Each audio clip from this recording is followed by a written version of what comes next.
तो now we have to discuss about cash book.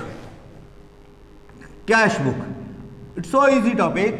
आपने cash book बहुत बनाए हैं, ठीक है, थोड़ा ब्रीफ में आप देख लेते हैं, but it's a important topic, क्योंकि बैंक रिकंसिलेशन से पहले ये टॉपिक काफी काम आता है। क्या? Cash book. कैश बुक तो हर बिजनेसमैन को बनानी है, by it is prepared by each and every businessman. अगर कोई भी बिजनेसमैन है तो ये बनाएगा। याद रखना, बैलेंस शीट, ट्रेडिंग, P&L, ये सब कौन बनाता है? बिजनेसमैन बनाता है। कई बार क्या हुआ कि एक बैंक मैनेजर था, उसने क्या किया, नहीं नॉलेज होती उनको, सामने एक बंदा था, कोई काम करता था, नौकरी वोकरी इधर उधर, तो बैंक वाला मैनेजर को नॉलेज नहीं थी। वो कहता जी आप अपने लेके आओ डिटेल, प्रॉफिट एंड लॉस क्या है, बैलेंस शीट P&L कहाँ से लेके आएगा? रिटर्न में नहीं ऑप्शन। भैया बैलेंस शीट, ट्रेडिंग, P&L तो बिजनेसमैन बनाएगा ना। उनको आदत पड़ी होती है, हर एक को कह देते हैं, क्यों? वो बैलेंस शीट में देखते हैं, P&L में देखते हैं क्या कमाता है, फिर लोन देते हैं। भैया बिजनेस लोन देना है तो बिजनेस की बैलेंस शीट देखोगे। अगर वो आदमी बिजनेसमैन ही नहीं है तो कहाँ से बैलेंस शीट दिखाएगा आपको? चलो, तो जो बैलेंस शीट बनाएगा, ट्रेडिंग, P&L बनाएगा, तो पक्का कैश बुक तो बनाएगा ही, क्योंकि कैश बिजनेस में ना हो ये कैसे हो सकता है? तो cash book is prepared bye all type of businesses, सब बनाते हैं। कैश बुक क्या है? कैश बुक मैंने बताया था एक प्राइमरी बुक भी है, प्राइमरी बुक या बुक ऑफ ओरिजिनल एंट्री जिसे कहते हैं, बुक ऑफ ओरिजिनल एंट्री।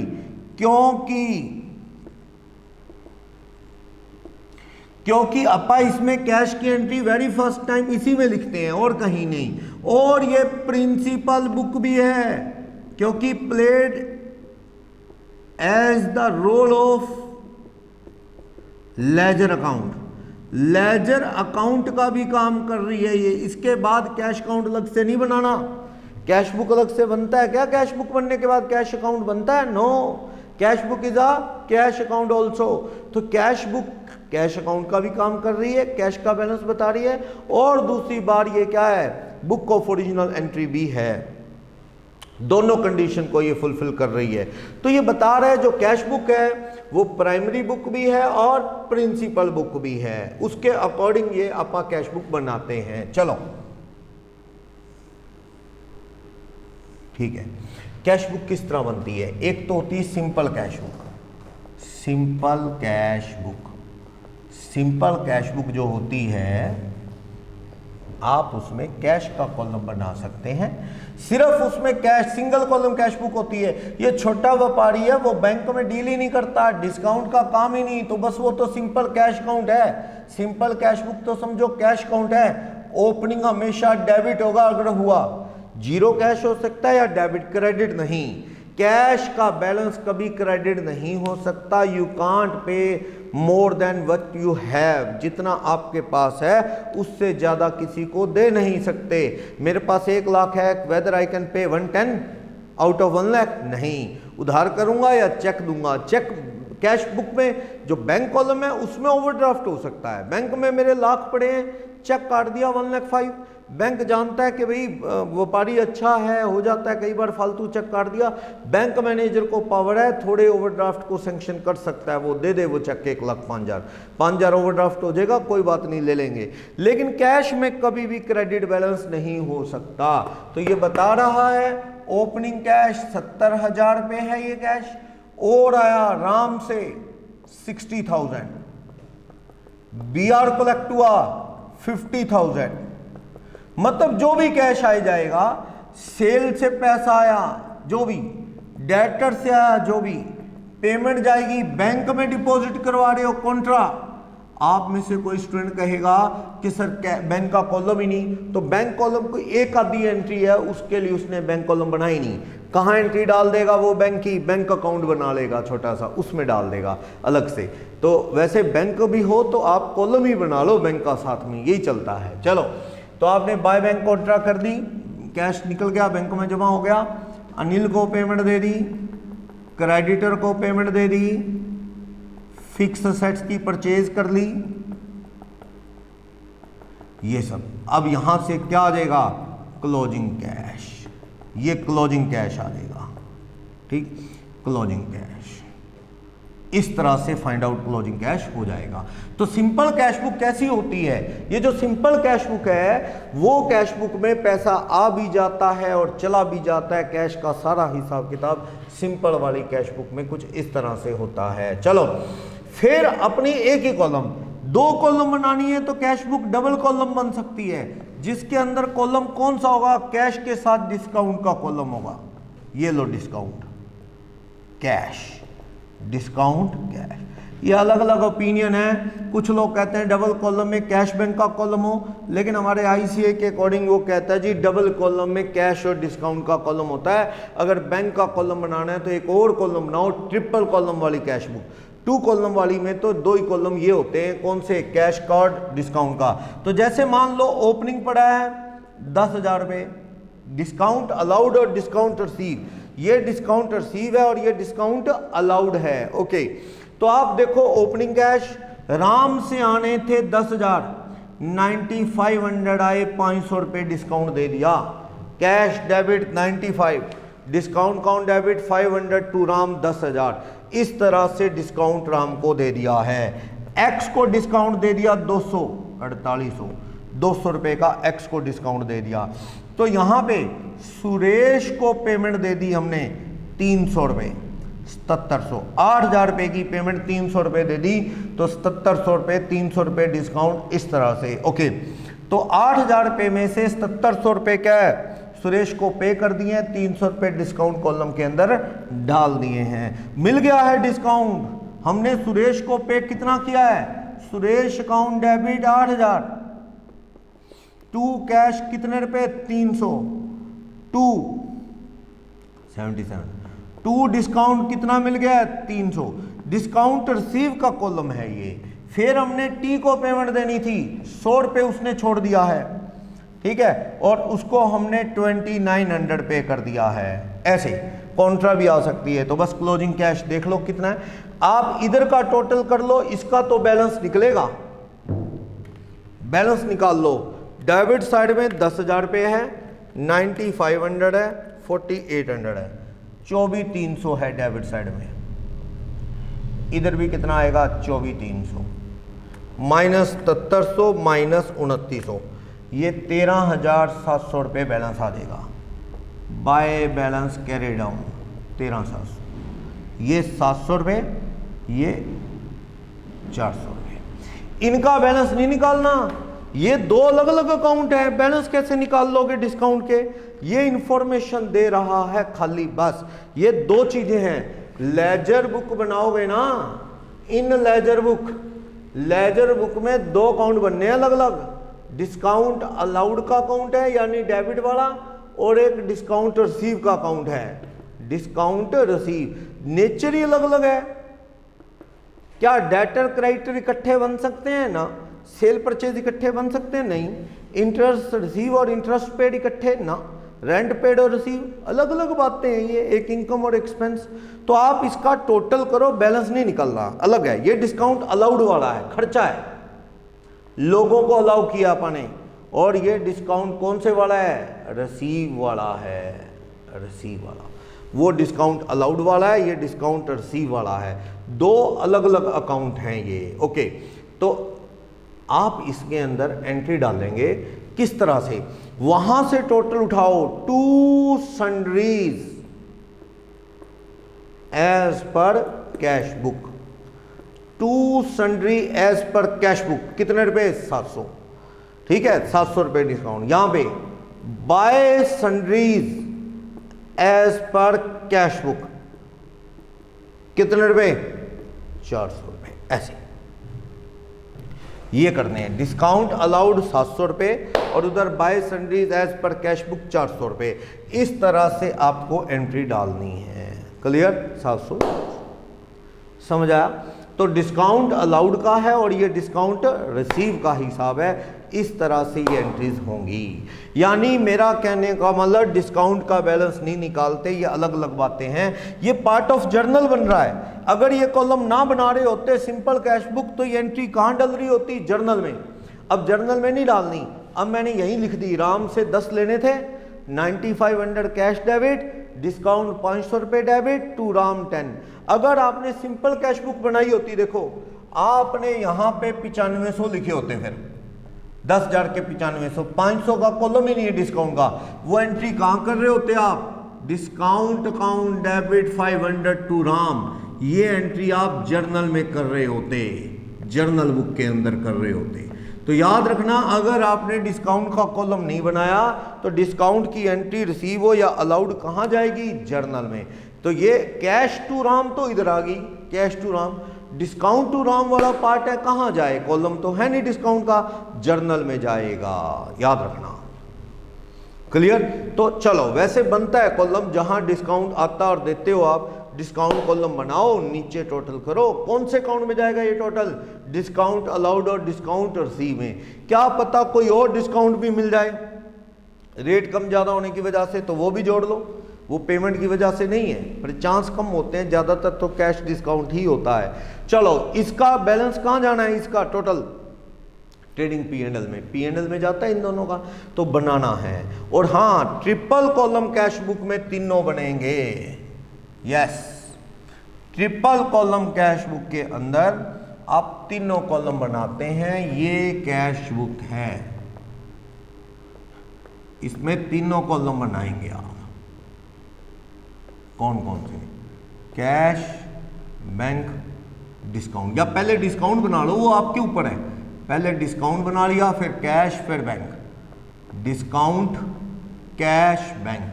यानी जिनके बैंक के थ्रू एंट्रीज होती हैं तो वो तो पक्का बैंक कॉलम चाहेंगे, इसलिए वो ट्रिपल कॉलम कैश बुक ही बनाएंगे।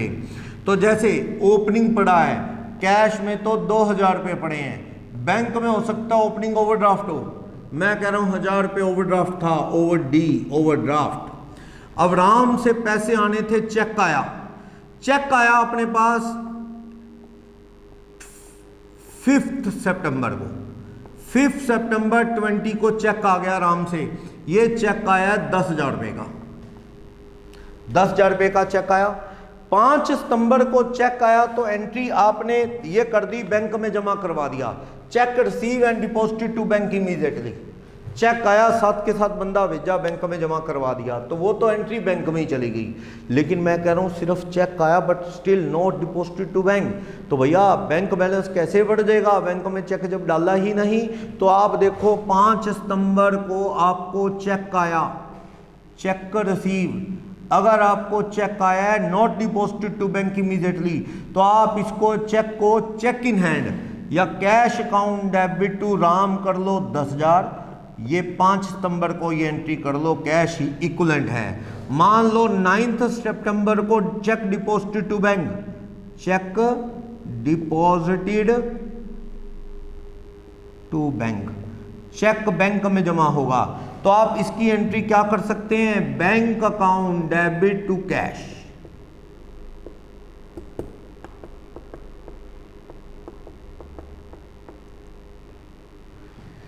तो आप इसे बैंक में जमा कर दें, यानी फिलहाल आप एंट्री किस में कर दें? कैश में कर दें। यानी वो चेक है, हालांकि कैश भी सही नहीं है, प्रैक्टिकल लाइफ में तो लोग कैश भी नहीं करते, वो चेक इन हैंड का अकाउंट कर देते हैं। प्रैक्टिकल लाइफ में cheque in hand account debit to Ram, फिर बैंक में जमा करवा देंगे तो bank account debit to cheque in hand करते हैं। लेकिन यहाँ पे कोई चेक इन हैंड का कॉलम नहीं, और अपन नॉर्मली यही एंट्री पड़ी होती है कि आप एक बार कैश में डाल दो। हमें पता है ये कैश नहीं है, लेकिन कैश इक्विवेलेंट है, कोई बात नहीं। जैसे कैश फ्लो में पढ़ते हैं ना, कैश इक्विवेलेंट है, तो एक बार कैश में डाल दिया। 5 को 9 को जब बैंक में जमा करवाओगे तो कॉन्ट्रा एंट्री हो जाएगी 9 सितंबर को। कॉन्ट्रा एंट्री 9 सितंबर 20 को क्या कर देंगे? Bank account debit to cash, C bracket में लिख के कॉन्ट्रा बैंक में बढ़ गए, बाय बैंक करके कैश में क्या हो गए? कम हो गए, तो ये कॉन्ट्रा एंट्री बन गई। क्लियर? जब चेक रिसीव हुआ इमीडिएटली बैंक में भेज दिया, फिर तो क्या है? Bank account debit to Ram शाम सीधा कर दो।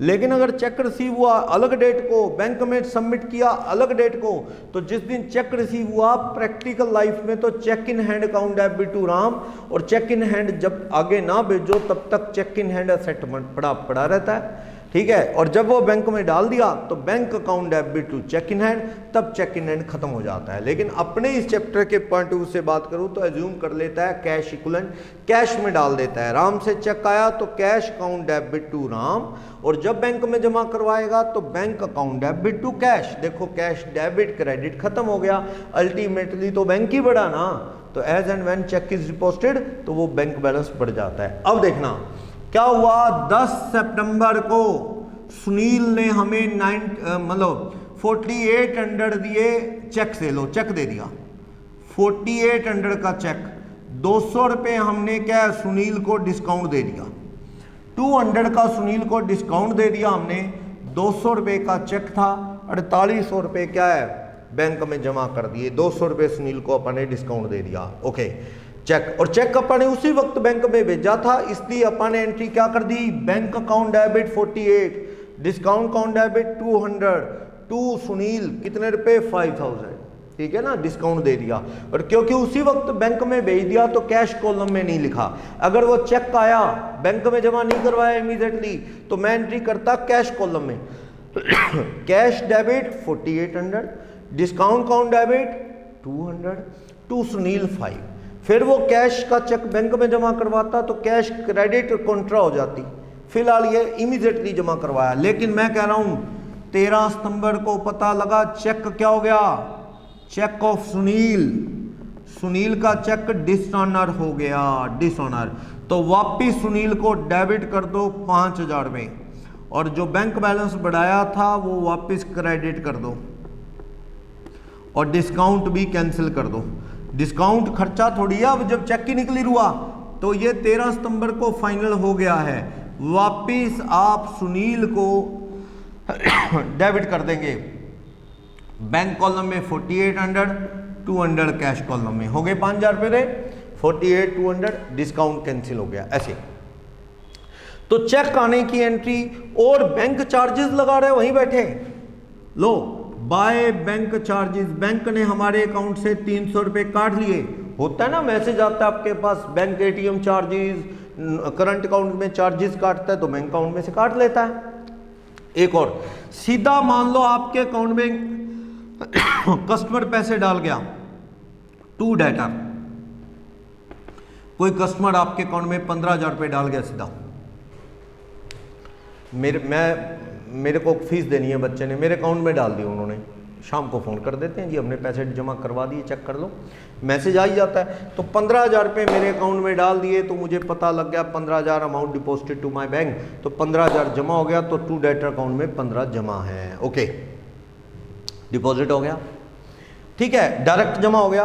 और कभी कभी बैंक को ना अपन स्टैंडिंग इंस्ट्रक्शन दे रखी होती हैं कि भाई मेरी LIC की किस्त आप भर दिया करो, बिजली के बिल भर दिया करो, तो वो बैंक ने पे कर दी, हमने लेटर बना के दे रखा है, ऑटो मतलब कर दिया करो पेमेंट, पूछने की जरूरत नहीं। और सामने LIC बिजली बोर्ड को कह रखा है कि बिल यहाँ पे फॉरवर्ड कर दिया करो बैंक में, मेरे वाले बैंक दे देगा। तो ऐसी बैंक ने हमारी तरफ से क्या LIC की पेमेंट कर दी, ड्रॉइंग में जाएगी 5,000 रुपये, आपके लिए ड्रॉइंग है LIC, या बिजली का बिल भर दिया दुकान का तो बाय इलेक्ट्रिसिटी बिल, यानी बैंक में सीधा कस्टमर ने जमा करा दिए। कई बार हमें नहीं पता होता, वो पता लगने पे एंट्री करो, वरना बैंक रिकंसिलिएशन में आएगी एंट्री, अगर आपको नहीं ध्यान आएगी, क्योंकि कैश बुक और बैंक का बैलेंस मिलेगा नहीं। बैंक वालों ने जो आपका अकाउंट बनाया और आपने जो कैश बुक में बैंक का कॉलम बनाया टैली नहीं होगा अगर एंट्री अलग होगी तो। चलो, तो बैंक में कोई कस्टमर सीधा जमा करवा गया वो एंट्री, और बैंक चार्जेस काट लिए वो एंट्री, कोई बैंक ने LIC कोई और पेमेंट दे दी वो एंट्री, बैंक ने हमारे अकाउंट में इंटरेस्ट क्रेडिट कर दिया 700 रुपये, हमें याद ही नहीं है तो वो एंट्री, ठीक है, चार्ज किया इंटरेस्ट चार्ज बाय बैंक, हमारा खाता कम हो गया 700 रुपये। और अगर बैंक ने इंटरेस्ट अलाउ किया है, interest allowed by bank, interest allowed है तो 200 रुपये वो डेबिट में आ जाएगा, बैंक बैलेंस बढ़ जाएगा। तो बस ट्रिपल कॉलम में क्या होता है, डिस्काउंट का कॉलम अभी बना के दिखाया, कैश का कॉलम तो 2 जगह बना के दिखाया, बैंक का कॉलम और जोड़ दिया है साथ में, और बैंक से पैसे निकालने और जमा कराने की कॉन्ट्रा एंट्री होगी। बैंक में डिपॉजिट करोगे तो bank account debit to cash, cash में तो अपना क्या है बाय बैंक आ जाएगा, कैश कम हो जाएगा, और बैंक में टू कैश होके कॉन्ट्रा जमा हो जाएगा। तो कॉन्ट्रा एंट्री होती है दो, और डिफरेंट साइड में एंट्री होती है, एक में डेबिट तो एक में क्रेडिट, सेम अमाउंट से काउंटर एंट्री में ऐसा होता है। और ये डिस्काउंट कॉलम का क्या होता है बता चुका हूं, टोटल लगाओ और कहां ले जाओ डिस्काउंट अलाउड और डिस्काउंट रिसीव को, लेजर में ले जाओ, जो अकाउंट बनाते हैं वहां पोस्ट करो, मेन चीज ये है। क्लियर? तो आपको इस तरह से ये कैश बुक जो है हमारी प्रिपेयर करनी है। कोई इसके रिगार्डिंग डाउट है तो प्लीज आप अपनी क्वेरी कर सकते हैं। क्लियर? तो आप देखो ये कैश बुक है, कैश बुक के अंदर ये कैरेक्टरिस्टिक्स बता रहा है कि किस तरह से ये कैश बुक में वर्किंग होनी है। तो ये बता रहा है कि कैश बुक एक सेकेंडरी बुक भी है, सब्सिडरी बुक भी है ओरिजिनल। इसमें क्या होता है, एंट्रीज की जाती हैं क्रोनोलॉजिकल ऑर्डर, कह रहा है chronological order of time, chronological है order of time, date wise entry की जाती है। जो पहले की डेट की है वो एंट्री पहले होगी, बाद वाली बाद में। क्रोनोलॉजिकल होता है और एक एनालॉजिकल ऑर्डर होता है जिसमें डेबिट क्रेडिट दो पार्ट में डिवाइड करते हैं। तो क्रोनोलॉजिकल ऑर्डर में टाइम के अकॉर्डिंग होती है। कैश बुक में कैश का कभी क्रेडिट बैलेंस नहीं आ सकता, हाँ बैंक का डेबिट क्रेडिट दोनों आ सकते हैं। कैश बुक 3 तरह की होती है, तीनों कॉलम मैंने आपको बना के दिखाए। इसके अंदर आप एक वोचर और लेजर का पेज नंबर बना लो। जैसे ये बीआर है तो बीआर लेजर में कौन से पेज पे है, राम का एलएफ नंबर डाल दो कौन से पेज पे है, अनिल का कौन से पेज पे है। तो लेजर फोलियो और वोचर नंबर का भी जर्नल में भी बना सकते थे, यहां भी बना लो कि वोचर देखना है कोई तो देख सकता है कोई। तो तीनों कॉलम वाली भी नेक्स्ट पेज पे बताई हुई है। ठीक है, ये चीज है ट्रिपल कॉलम कैश बुक। एक क्वेश्चन थर्ड करके दिखाया हुआ है ट्रिपल कॉलम का, सिंपल है आप पढ़ लेंगे। ठीक, कुछ क्वेरी आ रही है इसमें तो देखते हैं क्या इसके रिगार्डिंग। कुछ लास्ट चैप्टर की क्वेरीज भी कर रहे हैं बच्चे कि सर सेल टैक्स पेबल क्या है, ये सरकार की पेमेंट है और ये रिप्रेजेंटेटिव पर्सनल अकाउंट होगा, ये सरकार को ड्यू अमाउंट है कि देना है sale tax. Outstanding sale tax, accrued, prepaid, ये सारी चीजें क्या है, रिप्रेजेंटेटिव पर्सनल अकाउंट हैं। चाहे वो सेल टैक्स हो, चाहे इंटरेस्ट हो आउटस्टैंडिंग, चाहे रेंट हो, रिप्रेजेंटेटिव पर्सनल अकाउंट। बैंक की एफडी तो रियल अकाउंट होता है, एफडी फिक्स इन्वेस्टमेंट। शेयर खरीदे क्या हुआ, शेयर खरीदे आपने क्या हुआ, जो शेयर खरीदे वो इन्वेस्टमेंट अकाउंट हमेशा क्या है, रियल अकाउंट है। लेकिन हाँ अगर ये इस तरह है कि बैंक के अकाउंट में डिपॉजिट है, कोई एफडी नहीं खरीदी आपने, अमाउंट डिपॉजिटेड टू बैंक, फिर तो bank the receiver personal account है वो, bank the receiver credit what goes out, bank account debit to cash. यानी एफडी का मतलब होता है फिक्स डिपॉजिट, मींस वो जिस पे इंटरेस्ट लगता है, साल 2 साल का टाइम है, उससे पहले पैसे मिलेंगे नहीं, तो that is fix deposit, that is investment. और इन्वेस्टमेंट जैसे शेयर में, डिवेंचर में, प्लॉट में करते हो इन्वेस्टमेंट, वैसे ही आपने बैंक में इन्वेस्टमेंट कर दी, फिक्स डिपॉजिट, अच्छा इंटरेस्ट मिलेगा, that can be treated as a real account, asset account. लेकिन जो बैंक में वैसे जमा करवाते हैं, सेविंग अकाउंट, करंट अकाउंट वगैरह में पैसे निकाल लिए, जमा करवा लिए, तो उसमें बैंक अकाउंट ही स्टैंड करता है। तो बैंक एक आर्टिफिशियल पर्सनल अकाउंट है, debit the receiver, credit the giver, bank पे वो रूल लगता है। ठीक है, ये तो सेल टैक्स का हो गया। लाइबिलिटी अकाउंट है, no doubt, outstanding sale tax representative personal account है। एफडी की बात होगी, अगर इन्वेस्टमेंट है वो तो रियल है, वरना वो बैंक अकाउंट में जमा करवाए, ये बैंक अकाउंट है, ये एफडी नहीं हो रही कहीं भी, ये सारे बैंक अकाउंट है, कभी निकाल लो कभी जमा कराओ, कभी निकाल लो कभी जमा कराओ, ये सब क्या है, ये आर्टिफिशियल पर्सनल अकाउंट है। ठीक है ना, पर्सनल अकाउंट है। तो बुक में पर्सनल अकाउंट लिखा है तो उन्होंने वो ना फिक्स वर्ड नहीं लगाया, इसलिए लिख दिया होगा। अगर वो बैंक फिक्स डिपॉजिट वर्ड लगाते तो मुझे पिक्चर क्लियर हो जाएगी कि ये इन्वेस्टमेंट है। उन्होंने बैंक डिपॉजिट मतलब अमाउंट डिपॉजिटेड टू बैंक मान लिया उसे, अमाउंट डिपॉजिटेड टू बैंक, क्योंकि वहाँ फिक्स वर्ड ऐसा नहीं था। टर्म डिपॉजिट, ये 2 वर्ड चलते हैं, या तो फिक्स डिपॉजिट या क्या चलता है, टर्म डिपॉजिट। अगर ये वर्ड हो तो ये इन्वेस्टमेंट है बस। उन्होंने ना एक्चुअल में बैंक डिपॉजिट वर्ड लिख दिया, तो उससे थोड़ा कन्फ्यूजन हो गया कि फिक्स डिपॉजिट या टर्म डिपॉजिट वाला है या ये सेविंग अकाउंट करंट में जमा करवाया। तो वो उन्होंने फिक्स और टर्म वर्ड नहीं लगाया, इसलिए वो simple amount deposited to bank है। वो दिखने में ये लगता है बैंक डिपॉजिट जैसे फिक्स डिपॉजिट हो, फिक्स डिपॉजिट होता तो वो रियल अकाउंट होता। ठीक है ना, तो वो कोई मैटर नहीं है।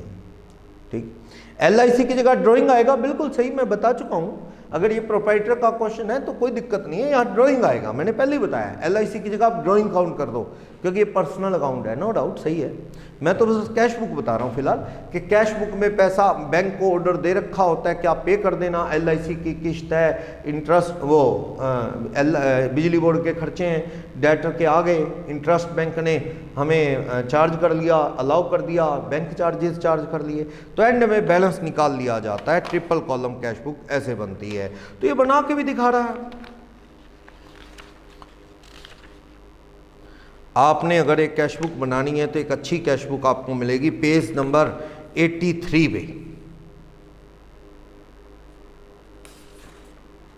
वो वाली कैश बुक बना लो 83 पेज पे, वो ज़्यादा बेटर है। सोल्ड वाला तो आप देख ही लोगे, ये अनसोल्ड क्वेश्चन है। वैसे इसमें कुछ कैश बुक के चैप्टर में भी कुछ ज़्यादा चीज़ें नहीं हैं। हाँ, एक पैटी कैश बुक का कंसेप्ट है, वो जरूर देख लेंगे अपन। देखते हैं पेज नंबर 83 पे क्वेश्चन है 29-30। इसके अंदर अक्सर क्या डाउट आता है बच्चों को, क्या कह रहा है, कहता है कैश बुक बनाओ जिसमें सारे कॉलम हो कैश, बैंक और डिस्काउंट। तो बना लेते हैं कैश बुक। इसमें कॉलम कौन से हैं, डिस्काउंट, कैश और बैंक। फिर डिस्काउंट, कैश और बैंक, ये कॉलम है इसमें, discount, cash, bank, discount, cash, bank. क्या कहता ओपनिंग कैश कितने रुपए है, ओपनिंग कैश 16,000 रुपए है, ठीक। फिर कहता है बैंक में अकाउंट खुलवाया 7,000 रुपए जमा करवाए, तो टू कैश 7,000 रुपए जमा करवाए हैं, बाय कैश 7,000 रुपए चला गया है। बैंक में अकाउंट खुलवाओगे तो ये एंट्री क्या, दिसंबर की एंट्री है, ये 1 दिसंबर है, ये 2 दिसंबर है। चलो कॉन्ट्रा एंट्री होगी, बैंक में पैसा जमा करवाओगे तो bank the receiver cash what goes out, वो रूप फंडा लगेगा, तो वो थ्योरी लगाई है आपने, उसके अकॉर्डिंग जो है एंट्री करनी है आपने, ठीक है। क्या कह रहा है, कह रहा है कैश परचेज की 600 की, तो टू कैश कर दो ना परचेज, सॉरी सेल नहीं है परचेज, डेट लिख लेना, बाय परचेज कितने रुपए, कैश खरीदा माल 600 रुपए का। कहता receive a cheque 400 from Manoj and gave a discount of 25। आपको 400 रुपए का मनोज से चेक आया, 25 का आपने डिस्काउंट दे दिया, 4 तारीख। चेक कितने का आ गया, टू मनोज, कितने का चेक आया आपको, 400। नीचे तक पढ़ लो, राजेश का चेक जो है, क्या कहीं मनोज का आगे जमा करने की कोई डेट है कि मनोज का चेक जमा करवाया, नहीं बताया। ये बस कहता है रिसीव फ्रॉम मनोज, जो 4 को आया था, डिसऑनर लेट हुआ, समझो मैं मान रहा हूं कि इमीडिएटली जमा करवा दिया, तो कितने का डिस्काउंट, 400 रुपये। अज्यूम ही करो नीचे कोई जमा करवाने की डेट तो है नहीं, तो मान लो जो ये चेक आया इमीडिएटली जमा करवा दिया होगा। कैश सेल, टू सेल, कितने रुपए की कैश सेल है, 1200 रुपए की कैश सेल है, okay. Receive a cheque 100 from Rajesh, कितने रुपए, इंटरेस्ट के लिए, तो भैया ये राजेश वर्ड हटा दो, ये 100 रुपए किस लिए आया चेक आपको, इंटरेस्ट के लिए आया, तो टू इंटरेस्ट काउंट कर दो। ये किससे आया, फ्रॉम राजेश, राजेश का नामो निशान नहीं। जब नॉमिनल अकाउंट आ जाए तो फिर क्या है, वो पर्सनल अकाउंट को सुपरसीड कर देता है। और ये भी मान रहा हूं चेक इमीडिएटली जमा करवा दिया, या तो नीचे 1-2 दिन बाद लिखे कि बैंक में जमा करवाया चेक, समझो साथ के साथ जमा करवा दिया। सैलरी दी मैनेजर को 450 रुपये, कैसे दिया आपने सैलरी, चेक से, तो बाय सैलरी अकाउंट, मैनेजर को सैलरी दिया आपने, चेक दिया है 450। Withdrew from bank for personal use 300 रुपए, बैंक से पर्सनल यूज के लिए 300 रुपए निकाल लिए, तो बाय ड्रॉइंग 300 रुपए बैंक से पर्सनल यूज के लिए निकाल लिए। Withdrew from bank for personal use 300 रुपए निकाल लिए, तो ड्रॉइंग हो गया। फिर कहता है परचेज किया साइकिल ऑफिस यूज के लिए, बाय बाईसाइकिल अकाउंट, कितने रुपए, बाईसाइकिल है, कितने रुपए का खरीदा, 300 रुपए का, 300 रुपए का साइकिल खरीद लिया आपने, okay. Cash paid office rent 80, तो बाय रेंट अकाउंट 80 रुपए का आपने रेंट दे दिया, कुछ नहीं बोला तो कैश ही है। Sold goods to Amit for cash, Amit छोड़ो, कैश बेचा ना आपने अमित को, कितना, टू सेल में आएगा, कितने रुपए का माल बेचा अमित को, कैश आपने 900 रुपए का, अमित छोड़ो सेल आएगी। परचेज किए गवर्नमेंट बॉन्ड, ये देखो ये इन्वेस्टमेंट है, ये इन्वेस्टमेंट है, जैसे मैं फिक्स डिपॉजिट बता रहा था, government bond investment, real account है ये। कितने रुपए? 700 रुपए। कैसे? कैश मानो, जब उसने चेक वर्ड नहीं लगाया। कहता है paid travelling allowance to manager, तो बाय ट्रैवलिंग अलाउंस या ट्रैवलिंग एक्सपेंसेस अकाउंट कर दोगे। मैनेजर को कितने पैसे दे दिए आपने?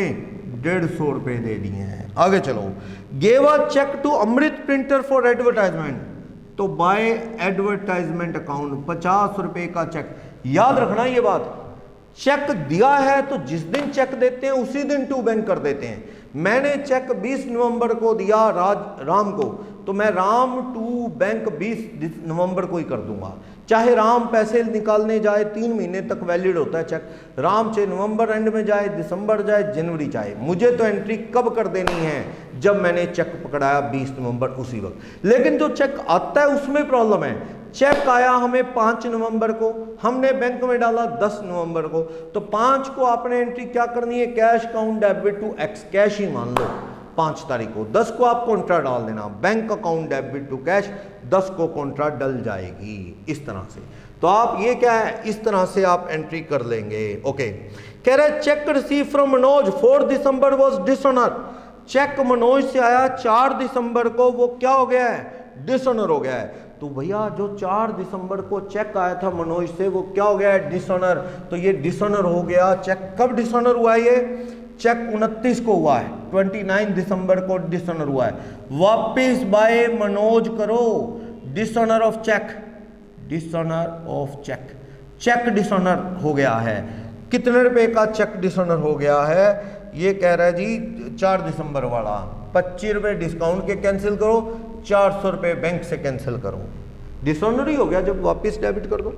कैश 2000 रुपए से ज्यादा बैंक में डाल दिया जितना भी है, तो कॉन्ट्रा एंट्री आपसे पूछ रहा है बाय बैंक कॉन्ट्रा और इधर टू कैश कॉन्ट्रा, यानी closing by balance carry down, ये 2000 से ऊपर कैश जमा करना है। यानी ये तो पता ही है अपने को, कैश कितना रखना है? 2000 रुपए, उससे ज्यादा बैंक में डालना है।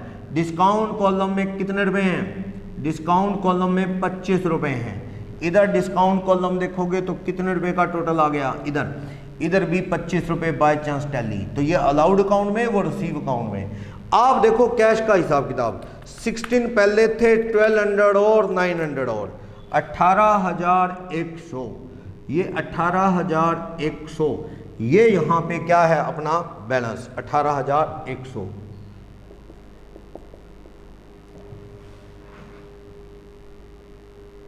ठीक है, 18,100।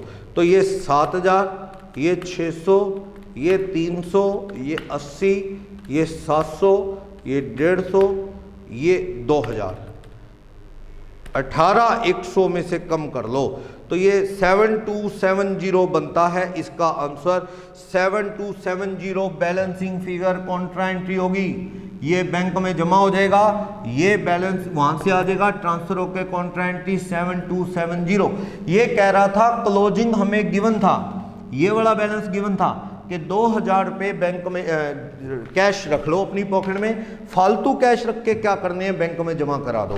तो इसने 2000 बता रखा था, मैंने लिख लिया।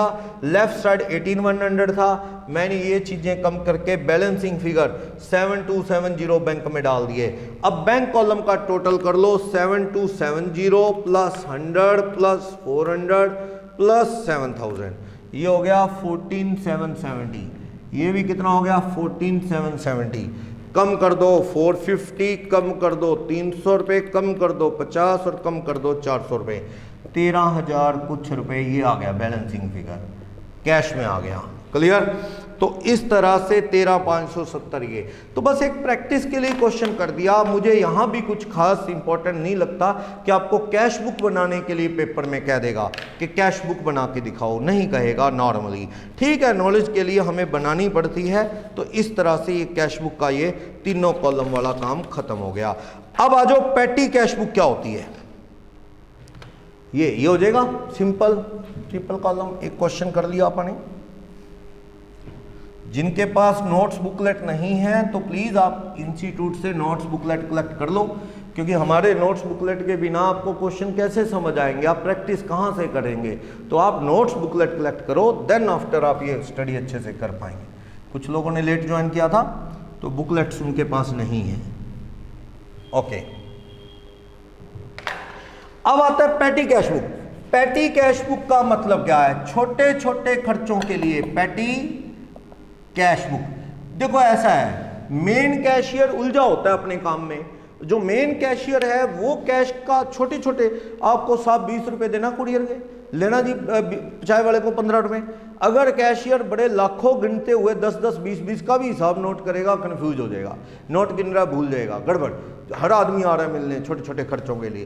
तो एक क्लर्क टाइप के आदमी को कह दिया जाता है भी तू छोटे कैश का हिसाब कर ले, ठीक है। मेन कैशियर से तेरे को कैश दिलवा देंगे, कभी 1000, 2000, कभी 5000, उससे तो कभी कुरियर, कभी चाय वाले, कभी रिक्शा वाले देता जा, इसका टाइम नहीं खराब होगा मेन कैशियर का। तो ये पैटी कैशियर होता है, जो साथ में क्लरिकल टाइप बंदा बिठा दिया जाता है। पैटी कैश बुक कैसे बनती है? एक तो सिंपल तो वैसी बनेगी कैश बुक की तरह, पैटी कैश बुक, उसमें तो वही कॉलम होगा कैश का, एक आम कैश बुक की तरह कि भाई ओपनिंग पैटी कैश दे दिया गया कैशियर को कि उसके पास 700 रुपये पड़े थे, तो और पैसा आ गया यहाँ पे ट्रांसफर होके मेन कैश बुक से। मेन कैश बुक में तो क्या एंट्री कर देगा? By petty cash. Petty cash में क्या आ जाएगा? To cash. कितने पैसे आगे? मान लो 3000 रुपये आगे। मेन कैशियर से 3000 ट्रांसफर हो गए, transfer from main cash book.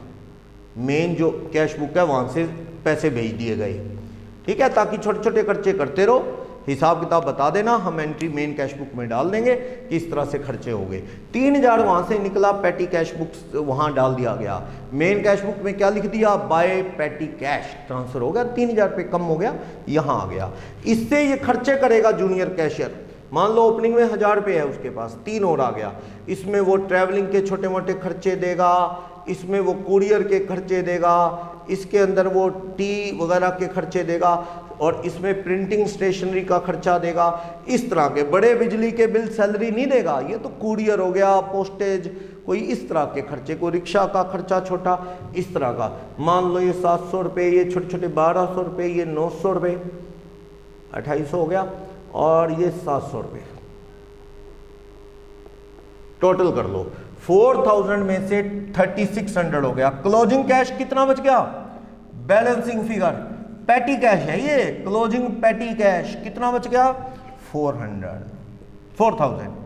अब देखो मेन कैश बुक में ये खर्चे आए ना, मेन कैश बुक है ना जो बड़ा कैशियर बना रहा है, हेड कैशियर, उसमें तो एक ही एंट्री आई बस, बाय पैटी कैश अकाउंट या कैश बुक अकाउंट 3000, बस। बाकी हिसाब इनसे लेंगे जिसने लेना है, खर्चे चेक करने हैं जिसने चेक यहां से करेंगे। इधर बचा हुआ कैश किधर जाएगा? बैलेंस शीट में। बैलेंस शीट में अब दो कैश आएंगे, एक तो इधर भी कैश है, बाय बैलेंस 7,90,000 मान लो, तो वो भी आएगा मेन कैश बुक का कितना? 7,90,000, और पैटी कैश भी आएगा। पैटी कैश कितना है? 400 रुपये। ये हमारी असेट है, और क्या है? रियल अकाउंट असेट है ये। बस बंदा 2 कैशियर हो गए, एक छोटे कैशियर साहब है, एक बड़े वाले हैं, बड़े वालों से इकट्ठा पैसा आ जाता है इस तरह। लेकिन एक इसमें सिस्टम चलता है इम्प्रेस्ड। इम्प्रेस सिस्टम का मतलब होता है opening cash petty, opening petty cash और क्लोजिंग पैटी कैश सेम होते हैं। इम्प्रेस्ड सिस्टम का ये मतलब है कि भाई जूनियर कैशियर के पास शुरू में और लास्ट में पॉकेट में माल क्या होता है? बराबर होता है। तो उसका जितना खर्चा हुआ दे दो ताकि 1000 रुपये ही उसकी जेब में रहे। अब देखो 4 हो गए थे, 4 में से ये सारा खर्चा कितना हो गया? 36, ये सारा 3600 हो गया। कितने पैसे बचे? 400। नहीं, उसकी जेब में क्या बचना चाहिए? 1000 ही, जितना ओपनिंग उतना ही क्लोजिंग। तो कितने पैसे दे दो? ये 46 हो गया ना, 46। मेन कैशियर से और पैसे आ जाएंगे टू कैश अकाउंट। कहां से? Transfer from main cash book. वहां से और आ जाएंगे कितने रुपए? बैलेंसिंग फिगर 600 रुपए। क्योंकि इस इंप्रेस सिस्टम का मतलब होता है इन द बिगिनिंग और at the end same amount will remains in the pocket of पेटी कैशियर। जेब में 1000 रुपये रहने चाहिए, 2000 रहने चाहिए, 500 रहने चाहिए, वो तो आपकी कंपनी पे डिपेंड करता है कितने पैसे ओपनिंग क्लोजिंग में रहने चाहिए। तो जरूरत पड़े तो और पैसे मिल जाएंगे, क्लियर। फालतू बच गए तो पड़े रहेंगे। ये बैलेंस शीट में जाता है कितने रुपए, 1000, और मेन कैशियर से और चला गया बाय पेटी कैश अकाउंट, कितने रुपए चला गया, 600 रुपए। तो ये कैश बुक तो एक आम कैश बुक है, सिंपल कैश बुक कितना, पर ये कैश बुक बड़ी बेकार कैश बुक है, सिंपल कैश बुक, क्योंकि इसमें खर्चे दिन में 50 हो गए, मान लो 50 खर्चे हो गए छोटे छोटे एक ही दिन में, by travel, by printing, by stationery, by tea, by coffee. लिखते लिखते थक जाओगे, पता लगा एक दिन में 2 पेज भर गए छोटे छोटे खर्चों के। तो कैश बुक साल की पेटी कैश बुक तो पता नहीं कितने बड़े ग्रंथ जैसी होगी। तो इस तरह की कैश बुक नहीं बनाई जाती सिंपल वाली, ठीक है, मेथड है, पर फायदा नहीं है इस तरह की कैश बुक का। कैश बुक अगर बनानी है तो वो क्या है, डिस्क्रिप्टिव कॉलमनर बनाई जाती है, कॉलमनर, डिटेल्ड बनती है, कॉलमनर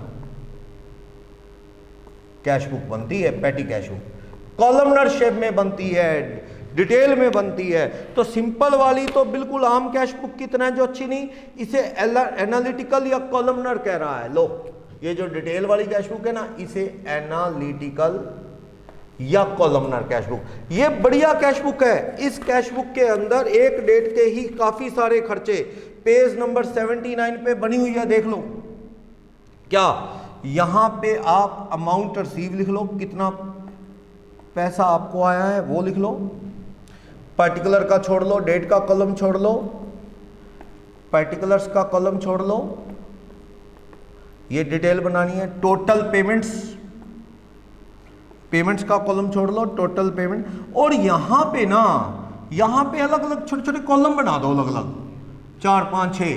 जैसे एक बना दिया ट्रैवल का, ट्रैवल एक्सपेंस का, एक बना दिया पोस्टेज एक्सपेंस का, एक बना दिया आपने टी कॉफ़ी का, एक बना दिया कुरियर का, एक बना दिया छोटी मोटी रिपेयर का, और एक बना दिया मिसलेनियस।